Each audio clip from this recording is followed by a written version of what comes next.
says hello. Oh, there we go. I'm just gonna leave that. No. That's no. Say hello to the kids. Say hello to the kids, but that's so. What does Rachel Weisz say? That's so macabre. That's so macabre. So yeah, say hello to that. I'm just leaving all that in. That's our intro to After the Hype with me, your host, as always, Brian Dressel. That's so macabre. With me, as always, is Mr. Jonathan Hardesty. Hi. And CHEWIE Darso. Hi. This week we are going to cover. I am just failing at words. We are discussing The Favorite. The favorite. The Favorite. Favor. Favorite. I'm trying to get that U in there for Matt. No, the only person who can get the U in there is Matt. Yeah, I know. And, well, now our new copy editor, Tracy, will probably leave those in, too. She is also from across the pond. Ye old Brits. Ye old Brits. I hope they listen to this episode. Bloody colonists. That's us. They made us. Okay. Yeah. Sure. Yeah, okay. They're still colonists. They poured out all their tea, so... Yeah. And then Hamilton showed up. I'll stop. And he sang a lot of songs, too. He did. He was a bastard orphan, son of a whore and a Scotsman. Anyhow, moving on. So I'm very excited to dive into The Favorite. It's a very weird movie from earlier last year, late last year, right? Yes. Yeah. But before we do, we should do a little quick. Where have you been doing? I'm gonna go first because I'm real sour about mine. Real sour. I went and saw Godzilla King of the Monsters, and I think it sucked. Oh no! It sucked pretty hard. I'm a pretty big Godzilla fan. Admittedly, they do put me to sleep quite often. There's something about Godzilla movies. I stay awake. I know, So that's a but there's glowing something. review. Yeah, but that's the thing is like I love Godzilla movies, but almost every time I watch one, like about halfway through, I'm just like. And I'm there going, honey, the monsters are fighting now. But either way, I enjoy watching them. And You enjoyed the would-be hat retriever. oh my god, I love the would-be hat retriever. He doesn't get his hat, but he would have. Well, he dies. Rodan kills the shit out of him. Yeah, he does. But like this one, it just didn't get it. I don't think. Like, and I've seen a lot of people like praising it for just being 2 hours of monsters fighting. And I didn't really see 2 hours of monsters fighting. Yeah, that's a lie. I saw Wait. a lot of. So the commercials are wrong? Is that what you're saying? No, I mean, I'm just saying you've seen every fight, like most of the fight. Oh no! Like there's a little bit of like Super Saiyan Godzilla at the end. That's kind of cool, I guess. But it's just like at the end of the 2014 Godzilla, when the light starts going up his spine and he blasts the lasers right through the Muto's face, and it's like, oh shit, that is awesome. This movie had not a single moment of, oh shit, that is awesome. And like characters die very quickly. Like Sally Hawkins, spoilers, I'm sorry, dies, and then the next scene she's just not there, and I'm like, oh, that was her that died. Like it just goes by so quick that you just miss it. And like I just feel like this movie just didn't give a shit about anything other than getting as much special effects monsters on screen to maybe duke it out for a second or two, but they mostly just kind of roar at each other. Oh, jeez. And then fight in shaky cam so you can't see shit. Mm-hmm. I think, then cut back to the humans a whole bunch so they don't have to actually render entire fights. yeah, like it's just I just think it was a mess. And the more I'm sitting there, the more I'm like, I don't like this at all. And this is like made for people like me. And I feel like it missed the mark as wide as you can. Like I'd rather go back and watch Pacific Rim Uprising again. Like that one at least knew how to be fun. Or even Shin Godzilla, which we talked about recently. Well, I love Shin Godzilla. I'd watch that one again any day of the week. That movie was fantastic. This one is not. And I'm glad that people out there liked it. I'm glad that they're digging it. I mean, more love for Godzilla the better. But this one is not one I will be going back to, I think, really ever, unless we cover it for this podcast. And even if we do that, I'll be pretty disappointed the whole time. So I'll probably just not do that. Yeah, I'll just watch the Well, Japanese movies. that bodes pretty Yeah. poorly for they're trying to bring King Kong into this, right? For the next one or whatever. Yeah, and it doesn't make any sense as to why him and Godzilla would fight. Yeah, Godzilla is like definitely like scaly He's a Superman. good guy. Yeah, he is definitely a good guy, and so is King Kong. So What are they so going it's- to fight about? So it's going to be the Batman v Superman thing. yeah, kind of. But like they try to tease it at the end, like so he is our protector for now. Ugh. Oh, jeez. Okay. Oh, that's horrible. That's just... Yeah, it's not good. Did you I'd quote that say- verbatim? Because I don't like that. Yeah, Yeah, pretty much. It's a line. Yeah, for now is the tag. For now. Millie Bobby Brown, I think, does a good job. It's cool seeing her in something other than Stranger Things. She doesn't really have a lot to do. She just kind of is the wimpy kid for 90% of the movie, and then she like runs away with a laptop at the end and does something. Okay, so she's going Got her against parents type. back together. Yeah, yeah. She didn't have any nosebleeds throughout the whole movie, so yeah, definitely against type. But yeah, I guess the people in it did a good job. It's not fully against type. They're still keeping her in really confined spaces away from the rest of the world. Yelling at big scaly monsters. Yeah. So okay, nope, never mind. Right on target. Oh, no. Just Okay. no nosebleeds. And there's no little boys. Yeah, there's no Finn Wolfhard just going, I love you. Do you love me? Or Let's magic talk powers about or anything like Yorgos. that. Yeah. That's it for me, though. I'll stop bitching about it. John, what about you? What have you been doing? Well, yeah, I watched most of the streams for E3. I'll just do that. And I was kind of disappointed for most of them. It's kind of been the general trajectory each and every year. Oh, it's just more of this, more of the same. Especially with the big one that they were hyping, Cyberpunk 2077. There was a gameplay trailer reveal months ago that had a lot more story, a lot more existing in the world and doing stuff. Like you're going to get augmentations and things like that. But this was more just, I'm here and we're going to have a shootout, and there's a flashback to some friend in a car dying and stuff. I don't know. And then Keanu Reeves shows up. And Keanu Reeves is cool, but then he's like, let's just burn the town down. Something was missing. Are you not on the Keanu train? Oh, I am. But I'm also into fun games, and I'm not sure this game looks fun yet, because I don't know anything about the game. Personally, I kind of like that. I like that we don't know anything about it, because I feel like the more I know about games these days, the more I'm like, I'll get it when it's $20. And this one really has my interest peaked, especially because who made it. But I agree with you, the trailer was super lackluster. And maybe it's not so much that I want to have everything told to me, but there's a couple different things that they seem to be dodgy on. Like, am I going to be playing as the dude that's in this new trailer? Because he's boring face with a couple of, bright lights on his head. When the protagonist of the trailer is dumb, I wasn't keen on him. If it had been like, oh, we're Keanu Reeves, I was like, oh, cool, that's actually kind of neat. I'm still interested in the world because the city looks insane. And if they even come through with like half the promises of just that open world, I'm down for it. But I hope it's more of Mass Effect where you can choose who your character's going to be. That's kind of what I was looking for. Like, throw me a bone. Yeah, I'm more into that than I am the fucking Adventures game. That thing looked awful. Oh, you mean the bland adventures? Like, we can't have the actors' likenesses, so we'll not use them? Cherry, what about you? Oh, actually, I watched another documentary. Ooh. This one was 3 Identical Strangers. Similar to, I guess that's a documentaries, honestly. And it's very rare for you to watch a documentary and for it to be happy. Most of the time, it's about something sad. And these guys were no exception.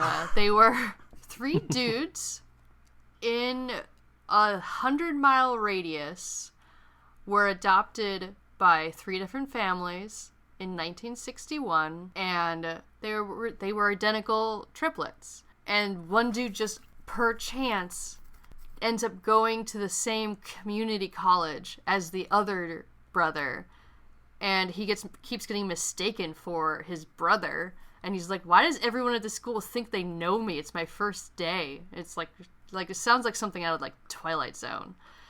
And then he finds out he's an identical brother. And then the third brother finds out about him because they get covered in a newspaper. And then he's like, them? Me? What? And then it all like spirals into this thing that it turns out it was a experiment by a child psychologist of all people who decided, I want to see what it's like to separate identical siblings at birth and have them be raised by different parents. And he thought he was going to solve the answer, is it nature or nurture, how you turn out? And was this person's name Vault Tech?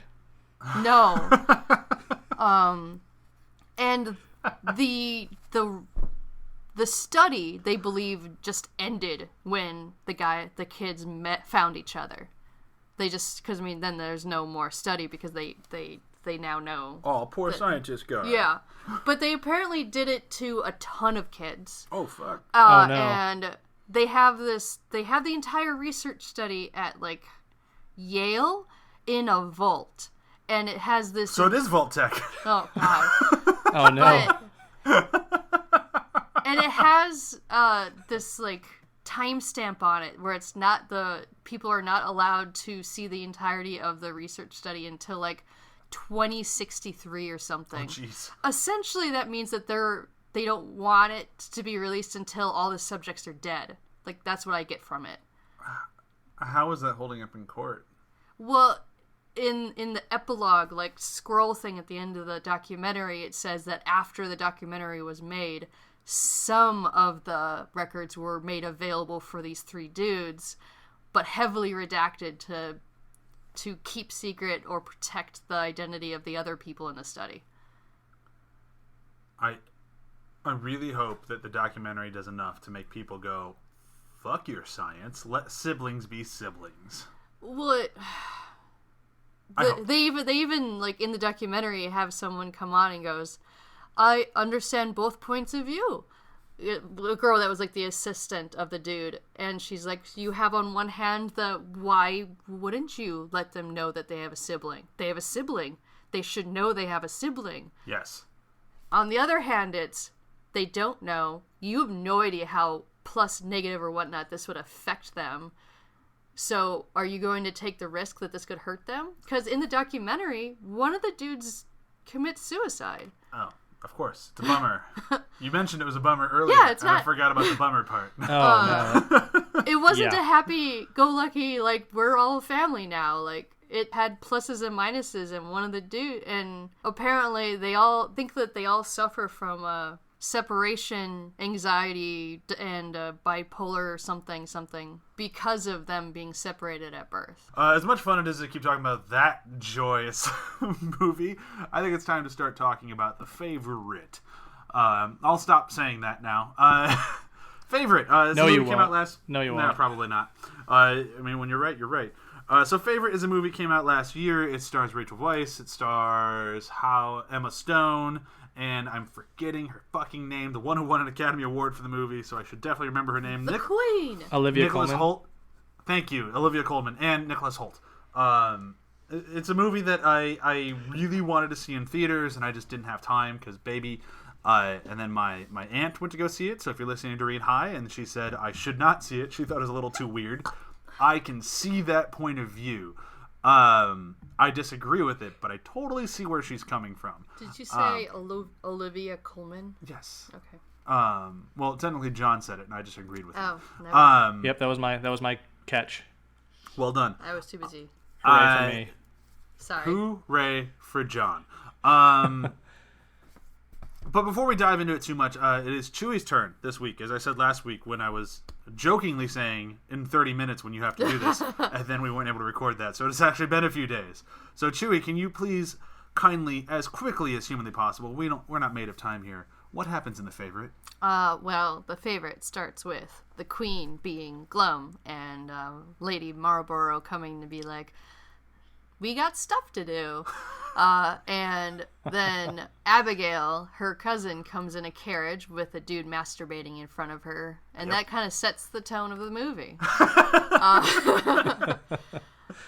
Yep. And then she comes. She no, she doesn't come like that. Later. But Abigail becomes just like a standard servant. But then she helps the Queen by putting some stuff on her leg while she's sleeping, and it makes her feel better. So then she becomes Lady Marlborough's personal servant, and she ends up having to service Nicholas Holt in his gossip, and by doing that, she decides that she needs to be the Queen's favorite, and she starts having influence over the war, whom Marlborough's not very big fan of that, nor is she a fan of the affections she's stealing away from the Queen, and kind of like a catfight sort of thing, but more British, a lot more British, and it ends with a Lady Marlborough losing and Abigail winning. But then, does Abigail really win? That's the end of the movie. You did, unless I was wrong, because I was looking up the IMDb to make sure I get names right throughout this. Did you mention that they were having a lover's triangle? Kind of. I said stealing the affections of the queen. Okay, well, they're actually... You needed me to wrap it up a bunch. I'm not going to talk about the lesbianism. Well, you should mention the lesbianism. The gayness of the movie, I feel, is rather important to the movie. So that's the only thing I'd say you missed in that. Otherwise, near perfect breakdown. Let's just do a quick round the table, not jumping to the very end of the episode where I'll say if I recommend it or not. Did we like it, yes or no? And I would say I loved it. I really, really loved it. And the more I think about it, the more I like it. John, what about you? Now that I've had a little bit more time to think about it, I do really like the movie. Maybe not love, but I really enjoyed it. Did you not like it at first? I wasn't sure, because it was just out there enough and a lot of contemplative parts that I needed some time to think about it. So my review might have been a little bit less if we had recorded it sooner. So. Oh, interesting. Yeah. Chewie? I mean, I really enjoyed it. Yeah, and that's where I'll kind of start with it, is I think kind of John's gut reaction, I think, is what a lot of people had, of this movie's a little weird. And it's not weird in the way of just a guy masturbating in a carriage, which is odd. No, that was the more normal thing about this. It's that there's something about whenever you sit down for a period piece that you know what you're going to watch. Like, almost the whole way through, you're like, I can pretty much guess everything that's going to happen here, especially because they're usually biographical. This one is. So it follows history, so you kind of know what's going to happen. But this one does things a little different. And I mean that in the best way possible. Like, it kind of just says fuck it to accuracy. And I kind of love it for it. Like, the dancing is not what dancing was like then. The language is most certainly not how they talked back then. At least not from our knowledge. I'm not sure if the costumes are right, because I'm not a period perfectionist, but I don't think so. I think they just went for what looks best on people, and that's what I loved about the movie as much as I did, is that the director, I can never pronounce the guy's name. I realize I probably should have looked it up before this, but it's Yorgos Lanthimos is what I want to say, which I'm sure is butchered. But he's really good at just like, I don't care if it makes sense. I'm gonna do what looks right and what feels right, and that was. Like, if you didn't see it, The Lobster that came out a few years ago, I thought that movie was fucking amazing. And this one falls right in line with that, of like, no, this doesn't really make sense as far as, any normal world would make sense. But it makes sense in the world of the movie. And I think he does that better than almost anybody out there right now. Like, I'm excited to watch anything he makes because of those decisions. But John, what about you? Why did it rub you wrong in the beginning? Well, I think you kind of touched on it, is that because of his kind of fuck it mentality with the accuracy and playing against the expectations, I think I was, for at least the first maybe third of the movie, I was kind of fighting against some of those expectations of a period piece, and then kind of hitting those moments where these things weren't accurate, like the dancing, which I think that scene was kind of where I had to switch from like AM to FM, so to speak, be like, oh, I see what we're doing now, and then from there on I could get on board with it, and then going back through and thinking through all the scenes that happened, all the setup, all that sort of stuff, it made a lot more sense. Just because there was some of those things that just weren't vibing, or like I wasn't exactly on the rails in the movie at that moment, what he was trying to do. But I think that was just more maybe not being as experienced with his movie. I missed The Lobster when it came out, and I wish I'd seen that just to kind of get a vibe on his style, but... Yeah, because I really want to, and I just haven't yet, but Killing of a Sacred Deer, and I hear that one's a little bit more, That's his too? That's him too. And I hear that one's a little bit more subdued as far as style goes. And Lobster's a better companion piece to this one. If it's just, like, I was just looking up some quotes that he said, like, he's famously said, like, I want people to be just a little uncomfortable when they watch his movies, and he kind of nails that. Like, this one I never really got fully uncomfortable, but I had those moments of, like, when the Queen is attracted to Emma Stone, it's kind of like they do it in a way, and I can see why Olivia Coleman won the Academy Award, because she's so good in it. But they do it in a way where, like, you have this uncomfortable feeling of, like, she's the Queen, she can demand that they have sex right now, and she knows that she'll get a yes because she's the Queen, but she doesn't want to demand it. She wants to be wanted, and like that is just through Olivia Coleman's performance, I think, at least in my opinion, the whole way through. If it's not just I want, so I have, it's I want to be wanted. And I think that's a really tough thing to pull off, and it can make people feel a little uncomfortable. And I think that was great. I don't know if that came through or if I'm just grasping at straws here, but I thought that's what I latched onto throughout the majority of the movie. Yeah, and I think that's ultimately what brought me around on it. Going back through it, kind of restructuring the movie, like re-piecing it together after I saw it, sleeping on it.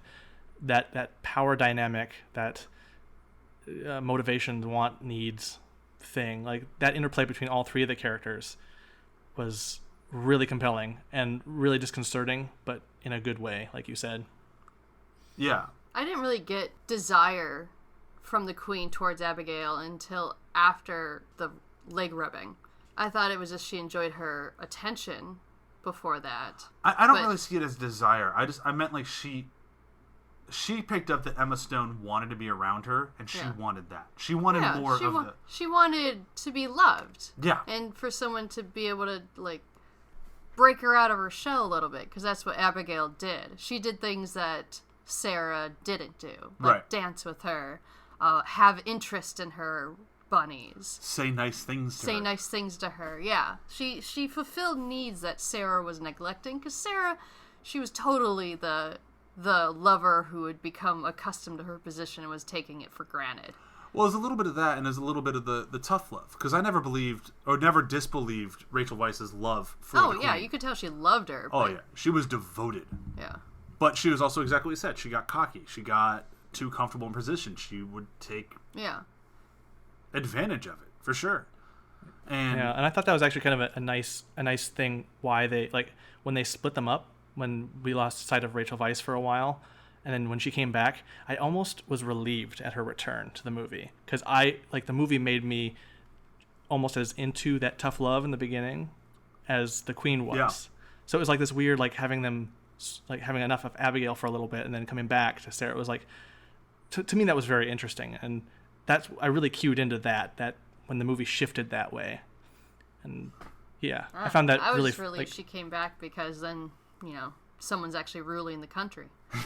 Right. I mean, it's obvious the Queen is suffering from extreme postpartum that has just developed into deep depression. Oh yeah. And there's no such thing as mental help back then. It's just, well, especially for a queen. Yeah. So, and she can't read very well. She was like super nearsighted, from what I could tell. She couldn't walk. She couldn't be queen. Like, she was just not really fit. So we needed Sarah, and Abigail doesn't give a shit. No, Abigail. It's not even that she doesn't give a shit. It's that she's just not there mentally. That was never her goal. That was never her goal from the beginning. That's what I mean. That's why, to me, it was such a sad thing when Sarah left. Yeah, but I mean, there can only be space for one at the top of the mountain, and so you got a girl who's just going to take advantage of the Queen, get drunk, and not help her rule the country. So the entire thing was quite sad for me. Oh, the entire movie's like it's listed as like a black comedy, and the jokes are few and far between. Yeah. I mean, I see it though, because there's a lot of that political interplay with the what was it, the Senate, or the just all that back and forth that we would cut to after the relationship stuff. It would go to the rules making and the arguments and the opposing side. It just felt so heightened and ridiculous. Like that clearly can't be accurate, because it was so just out there. And what was? The back and forth, like, should we go to war, like here, and they notched that up with the movie, and that's where I saw some of the comedy too. See, that felt pretty accurate. Yeah, that felt accurate to me. Like the comedy for me was more so in just like Emma Stone and her future husband. Like that was a lot of like. Oh my god, the part when he's flirting with her and she just keeps punching him. Oh my god, it's so good. Like that was legitimate laugh out loud, like almost slapstick comedy. Like that worked really well for me. And when Nicholas Hoult just pushed her down the ravine. Oh, it just like gets frustrated, and just pushes, and then he just looks at her. You okay? That was the comedy in my mind. Nicholas Hoult plays a very good asshole. Which, honestly, I don't even think he was that much of an asshole. He was trying to stop a war. He was talking about the people. He was talking about the common folk. Like, he was never really out for money or power. He ended up getting power He at was the end. definitely out for power. But power because he wanted to end the war. Sure, he might have altruistic values and goals, but that doesn't change the fact that he was definitely out for power the whole time. See, I like that about the movie too, that you guys that we can have that kind of argument about it, because for me he changed based off of who he was fighting with. When he was against Sarah, it felt more like he was vying for power, the other way around. For Abigail, he was trying to just be a power grabbing person, but then he felt just like a regular dissident with Sarah. Like it changed a little bit for me between each person he interacted with, and I thought that was actually kind of fun. Yeah, I liked it, but it just, for me, I don't think it really ever changed that much. I think his approach changed. So he's a politician. Yeah, and I think he just nailed being a politician, and I think that worked really well. The other thing that I kind of want to talk about is just, for some reason, Rachel Weisz got a lot of talk, and obviously Olivia Coleman deservedly got a lot of praise throughout the movie, but Emma Stone really didn't. And, like, Emma Stone, I honestly, she was batting 1,000 in this movie. Like, I would say, short of Birdman, I would say it's her best performance to date. And I'd agree with that. Mostly because she does such a good job throughout the first, I want to say, 2/3 of the movie. You think you're supposed to side with her. Like, they do a really good job selling her as nearly the protagonist. Like, maybe not, like, definitely not an antagonist. And, like, it's kind of like Rachel Weisz might be an antagonist, she might be a protagonist, but you don't really know how to feel about her because she is so stern and so rude, but obviously also caring. So she's got a really tough thing to figure out, whereas they make Emma Stone, first off, just by casting Emma Stone, you automatically go, well, you gotta love Emma Stone. It's Emma Stone. It's America's sweetheart. Everyone loves Emma Stone. Right. She's clearly the good guy. Yeah, and then she has, like, the slapsticky, like, she gets pushed out of the carriage. She shows up for a job interview covered in mud. Like, she has the very almost like Princess Diaries, like, aw, shucks. Like, I can just be noble too. And then it just slowly but surely just like, oh no, she's fucking vicious. Oh yeah, and you buy it. Oh, go ahead. Yeah. Sorry. I did buy it though, because I feel like she was shaped by her circumstances to a point. I think it was one of those things where you have someone who's trying to be a good person, and then it ends up starting to backfire on her, and then she just embraces the fight. If she conceded, like, stuck to what the moral values she said she had, if she had stuck to those, right, she would have gotten stuck as a woman who gets raped in the kitchen. That would have been her life. And she was not going to go back to that. So she was pushed into this fight that she decided that she had to get rid of Sarah. Otherwise, she was going to die. I don't know. Like, I'm not sure if it was get rid of Sarah, because by the time she was trying to get rid of Sarah, she was trying to be Sarah. Yeah. Because if she had stayed Sarah's right-hand man, she could have stayed that throughout the rest of the time, and she would have been protected, because no one's going to be she's not the girl who gets raped in the kitchen when she's Sarah's right-hand man. If she had been the original servant, the one who didn't run out into the forest and get the herbs to help the queen's legs, then you're spot on. But after she did that and she got that promotion, I think if she had been content there, she would have been fine. But she had Nicholas Hoult pushing her. She had the queen pushing for affection. She had so many things where she could see a new finish line, and she's like, I want it. Yeah, like, she was changed, in my opinion, changed by her circumstances. And Sure. It ended up making her a bad person. Yeah, absolutely. I mean, we might be kind of like Cersei in Sure. Game of Thrones. Well, I'll stand by she could have been a good person if she wasn't having all these things thrown at her. That's a discussion for another day, because I wholeheartedly disagree, and I think Cersei is evil, and that's what makes her wonderful. But that's a different discussion. I see Emma Stone as almost exactly what you're saying. It was by circumstance, and her circumstance gave her an opportunity, and she fucking went for it. Yeah, she did. And Rachel Weisz... And she continued with it, even after Sarah had left court, and then she started to slander her husband. Oh, yeah. And, like, that's the thing, is, like, Sarah underestimated her at every turn, and she never should have. Yeah, that was pretty... at the end I was rooting for Sarah. I felt bad, but, like, she just did not see Abigail coming, and while it was happening, she didn't believe it was happening. Like, she just refused to see it. Well, it wasn't that she refused to see it. I think she did see it, and she just assumed, I'm a fucking badass.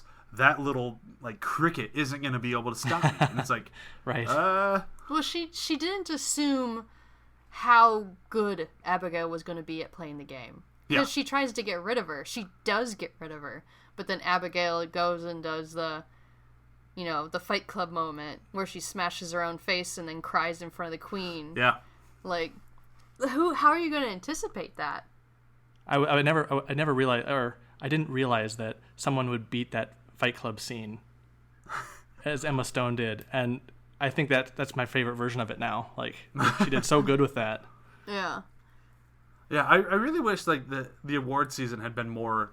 I mean, don't get me wrong. We'll talk about Olivia Coleman next, but I wish she'd gotten more praise because I feel like, and maybe it's just. I totally forgot where I was going with that. Yep, moving on. So let's talk a little bit of Olivia Coleman. I have no idea what the hell I was trying to say. I think she's the only thing that won an Academy Award in this, right?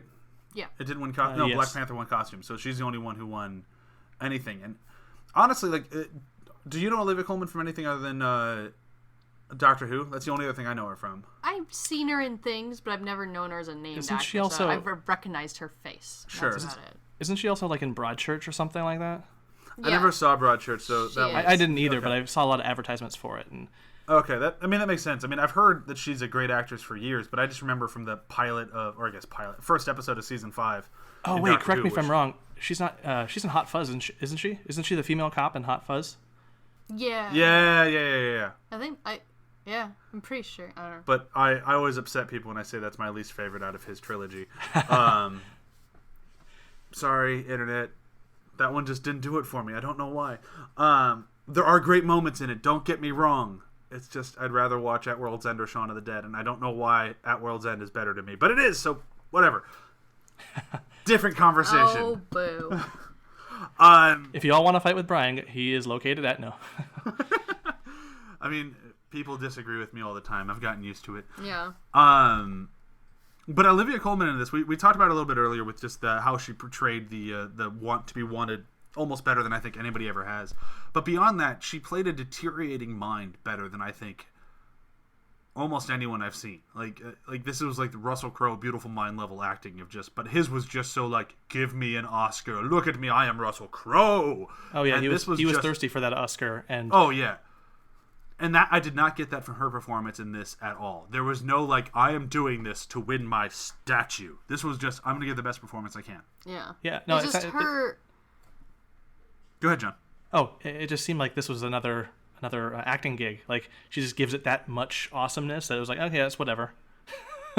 Yeah, like this was her job, and she was devoted to it, and she did the best job she possibly could, and it just so happened to be the best of the year. And like, I am almost more impressed at that because like, how many movies we watch where it's like, oh boy, somebody's gunning for an Oscar in this one, and I didn't get it from her at all. Like she's just, it was just natural talent, and it was amazing. Yeah. It's just particularly for me the scene during the dance, where I'm sure a lot of people are like, they just really focused on the craziness of what they were doing. But I just love actors that can fully get into roles and you can see the thought process on their faces. Yeah. And you can, the camera just settles on her watching them dance, and it goes from happiness to sadness and then to anger, where she wants them to stop because she doesn't want to, she can't handle the emotion. Yeah.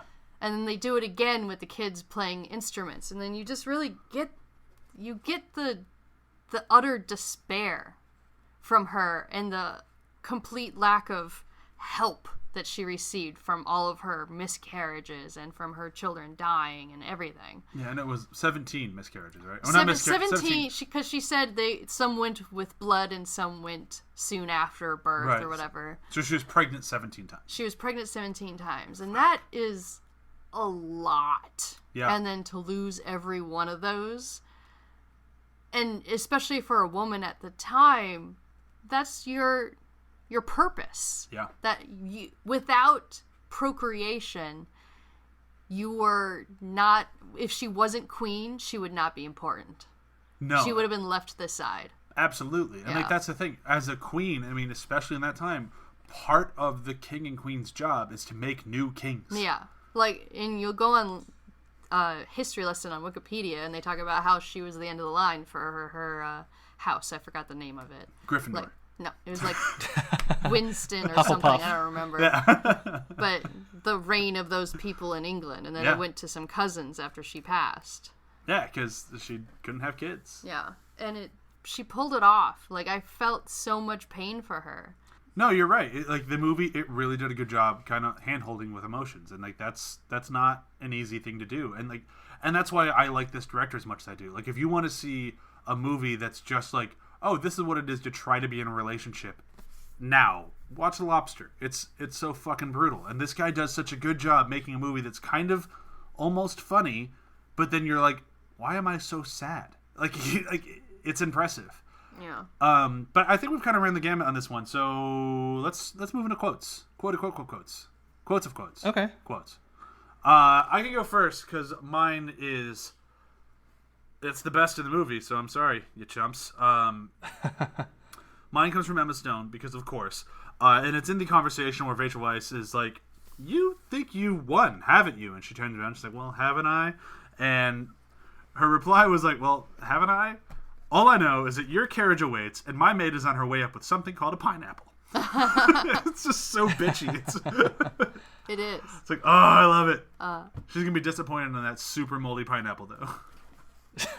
I'm sure it didn't start moldy with her. It just got moldy as it passed from person to person. Sure. My favorite quote is from Abigail, and I love it when her future husband comes into her room all dressed up in his modern fashions. Oh, the makeup and the wig. Yeah. And she looks at him and be like, "Are you here to seduce me or rape me?" And then he said, "Well, I'm a gentleman." And she goes, "Oh, so rape." And then she just lays there. I'm just like, zing. She's a tough character, that one. Yeah. John, what about you? The line from Abigail where she says, "As it turns out, I'm capable of much unpleasantness," and just how the movie pays that line off in dividends, especially at the very end with just putting her heel on the bunny, and just those two things together. Chef's kiss, but like negative chef's kiss. And that moment again with the queen just laying there, slowly realizing, this is who I'm saddled with now. She doesn't love me. She doesn't care. She's fooled me. Sarah was right. All that stuff. All of it was in that scene. And it's all in her face. She doesn't say a word. And then you get I'm going to demand self-gratification now. Like, you're going to jerk me off, and I'm going to use your head to stand. Yep. Yeah, if that's what you are, then that's what you are. Yeah. And it's like, well, Emma Stone won and lost. Yeah. You bastard. So review system for this time, I was going to say originally movies that say fuck it, but then I remembered I'm changing the review system, so we're going back to a numbered system, and CHEWIE came up with this one, and I have to agree. How many rabbits? How many rabbits are we giving this one? Well, I'm going to give it 10 floppy bunny ears. 10 rabbits. I forgot. I'm like, good lord, just the ears? Floppy bunny. The ones with the long ears. Okay. Because they're adorable, and you want to squish their faces, and they're so cute. And every now and then they're going to step on their own ear, and you're going to feel bad about that. But also it's kind of funny. All right, that works. I'm going to go with one of those really big fucking Australian bunnies, like the ones that are like 50 or 60 pounds. Like, because they're so awesome. But at the same time, they're a lot. Like, that's a lot of bunny. I'm going to go with, and this is in line with the movie, I'm going to go with one rather large bunny dressed up like Abigail. I don't even need an explanation. I think that nails it. Yeah. We're getting into furry land with that one. A little bit. So now our new final segment of the episode. Would you recommend it? Mine is obviously pretty, yes, absolutely. You should watch it. You should definitely watch it. Even if it makes you uncomfortable, you should watch it. Anyone who I know is easily prone to boredom, I would not recommend this movie. Ouch. Okay. But to anyone who's willing to sit and really pay attention to a storyline, yes, I'll recommend it to them. Okay, I see. This movie does not allow passive watching. Yeah, it's Gotcha. like the woman who saw Driver and was angry and sued the company because it wasn't like Fast and the Furious. That type of person, I would not recommend this movie to. Good call. Yeah. John, what about you? Do you recommend? Yes, and I would probably recommend it to everyone just because seeing people's reactions to this movie, the different reactions, is interesting in and of itself. Seeing what people caught onto, what people hated, what people were bored by, what people latched onto. I would do it and watch them watch it because I would like to have that discussion after the movie about, well, what did you think? See, I couldn't handle it because I know specific people who would watch this and just make fun of it and not want to stay with it, and I would just get angry. That's true, but like to the people who just flat out like it just made them uncomfortable and they didn't like it, I get where you're coming from. Like, and I don't think you're wrong at all. Like, it's like this. I can see this very easily just not working for people. Yeah. It did for me, and I love it. It depends on the reason that it doesn't work for you. If it makes you uncomfortable, well, that's fine. This is an artistic movie. Like my aunt, she's like, it just made me feel weird. I didn't like it. That's fine. That was kind of what it was trying to do, and if it didn't work for you, then I get it. Yeah. Even the basic complaint that it's not a proper period film and that it follows those conventions, even that complaint is legitimate. It's not what the creator was going for, the filmmaker was going for, but still, I mean, yeah. Just do a double feature of that and Knight's Tale. I'd start with A Knight's Tale. No. I'd finish A Knight's Tale. Flip it around. Maybe let's watch the last year's Robin Hood. No. Never. No. Although my cousin did say it was awesome, so I haven't seen it but yet. He's but 16. I want to. What does he know? Everything. He's 16. I hope he's still listening to our show. Knowledge peaks at age 16. It's a fact, scientific. Said a 16-year-old. Okay, so that's it for this week. Coming up next week, I am planning on, this might fall through, but I am planning on doing last year's Halloween because I loved it, and I've been wanting to talk about it for a while. I even bought the Blu-ray, and I haven't watched it yet, so I'm trying to force myself into watching it again because I think that movie is phenomenal, and I'd be really interested to see specifically what the two of you think. Okay. And then after that, I believe we're doing Captain Marvel, because we got to talk about Captain Marvel at some point. That'll probably be a little bit of a shorter episode because everyone has said everything about Captain Marvel, but I still want to watch it again and talk about it with you guys because you guys are always fun to talk about that sort of stuff. Yeah, we'll just phrase what they said differently and it'll all be good. Yeah. We can talk about how once she puts on that Nine Inch Nails t-shirt, her body armor just turns into a real good push-up bra. Yeah, that's true. Yeah. Or we could just, read my review live on the podcast. That'd be fine. Okay, quick round of plugs. I will start every Monday. Venture Brothers Podcast. Stick with us. We're just about done. Actually, at this point, no, not yet. One more episode of season 4, and then we're doing a double episode of the 2 episodes that come between season 4 and season 5, which is like the ladle to the gravy, the behind the music of Hank and Hank and Dermot's band. Thank you for not helping either one of you. Hank and Dermot's band. My pleasure. And A Very Venture Halloween, which is also a fantastic episode. And then after that, we are diving into season 5, which is regrettably the shortest of the entire show, and it really bums me out. But there's some really good stuff in there. And then every Tuesday, listen to Samwise. Tuesday? Yes. Cool. And then every Wednesday, listen to. I'll let John finish the rest of that sentence. Demon Days, an actual play podcast. We're doing D&D and having fun and getting up to devilish shenanigans. And then one more thing. June 28th, tune into ATH for our brand new podcast, Damage Boost. And Brock has recorded 4 or 5 episodes at this point, and I don't know which one he's planning on releasing first, but they've all been very good. It's going to be really, really fun stuff. It's a by a gamer, for gamers, just about loving video games, and he does such a good job with it. I'm very, very proud to have it on our network. So keep an eye out for that one as well. Anything else to plug? Read our website, the blog, read our articles. Website. Yes. Those are back up and running. Matt has been crushing it. I am working on one right now, not as we speak, and it is on. Fill in the blank there. Just go back in the edit and be like, dogs. Movies. Flowers. On life. No, I'm not gonna say what it's about. Life. Oh, you're gonna rewatch the movie Meaning of Life and write us something about that? I do love the movie Meaning of Life. Maybe I will do that. Yeah, just edit it into this episode. You mean Tree of Life, don't you? Yes. Yeah, Tree of you Life, mean Tree sorry. of Life. Meaning of Life is amazing. Tree of Life is fucking amazing. Meaning of Life? Garbage. Which one's Meaning of Life? Isn't it awfully nice to have a penis? Isn't it awfully good to have a dong? Oh. Oh my god, we should watch those together.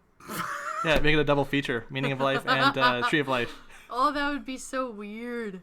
That would be a weird double feature. Actually, I want to pitch a concurrent. I'm super into it. Oh my god, maybe we'll do that as an episode later on when we do another double feature episode. Oh my god. We just found our next double feature episode. There we go. You stuck around to the end of this one. Congratulations. You just saw one. We're going to do that the third one away. We have Halloween, we have Captain Marvel, and then we're doing a double feature of Tree of Life, which I fucking loathe, and Monty Python's The Meaning of Life. Amazing. I'm so excited for that double feature, even though I'm going to hate half of it. Thank you everyone for listening. It's been a blast. Bye. My arms are in the air. Listen to Karina call you a bunch of jerks after the music. Yeah. Bye. Yeah. Bye. Bye.